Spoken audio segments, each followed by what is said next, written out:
This election will not decide independence. Independence will be decided in a referendum. So that will definitely happen. That's the established policy of the Scottish National Party. This election will decide whether the decisions about Scotland's future should remain in Scotland's hands. That these are decisions to be made by the Scottish Parliament and the Scottish people, not to be dictated to by Theresa May. And that's what an SNP victory in this election will reinforce. But you're not sure of victory yet. You can't be. Nobody can be. You asked me what would happen if the SNP... So can I just say that unlike the rather presumptuous, vainglorious announcements from the Conservative Party about what they're going to win, the SNP have never taken a single seat or a single vote for granted. So we'll let the electorate decide. You talk about Ruth Davidson saying it's a vainglorious boast to take Gordon your own seat. But you've said things like independence is inevitable, it's just generational. That's a vainglorious boast. Well, to say that independence is a movement of Scottish politics towards independence, and it's as certain as anything can ever be in politics, that's not the same thing as saying I'm going to overturn the 20,000 majority in this seat. But no, but you had a 6,500 majority in the last general election. Not over the Tories. I had 20,000 majority over the Conservative Party. But let's broaden this from my seat.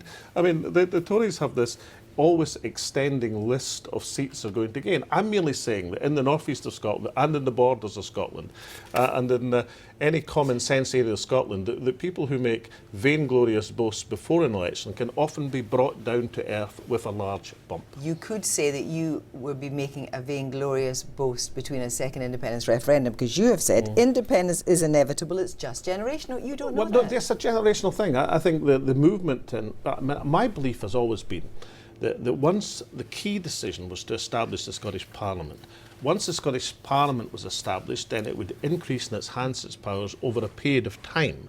That was a process which was as near inevitable as anything you could get in politics. I've always said the exact timing of when that happens and how it happens, that's for political debate and for the Scottish people to decide. But do you accept I think they say the destination is what is said.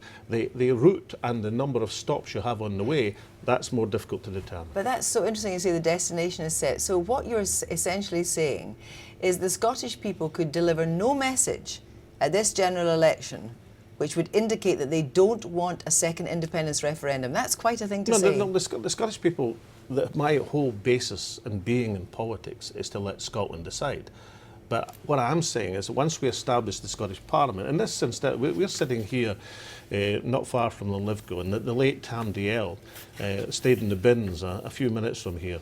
And Tam and I disagreed on many, many things in politics about the establishment of the Scottish Parliament. But the one thing we agreed on is once you established a national parliament in Scotland, it would, over a period of time, accrue the powers and become an independent parliament. The people decide the timetable, they decide when that happens, but that is a process, not an event. 2 years ago, the SNP got half the vote in the general election.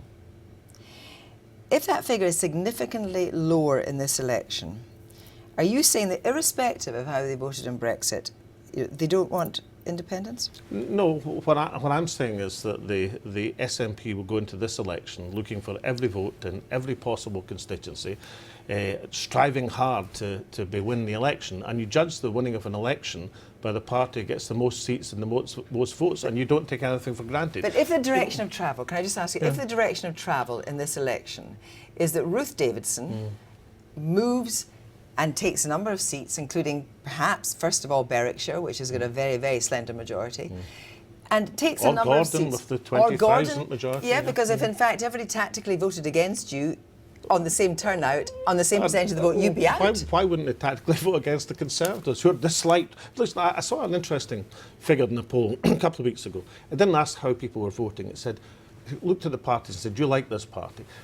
53% of people in Scotland like the SNP. The figure for the Conservative Party was 24%. But you haven't got over the 50% hurdle for a second independence referendum. I'm interested in the fact that you will go for a second independence referendum, no matter what the result of this election is. The mandate for the second referendum was last year.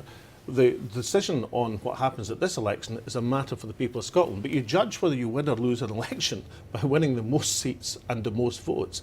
And on that criteria, the Scottish National Party have won every major election in Scotland since 2010. Alex Salmond, thank you very much. It's a pleasure, thank you.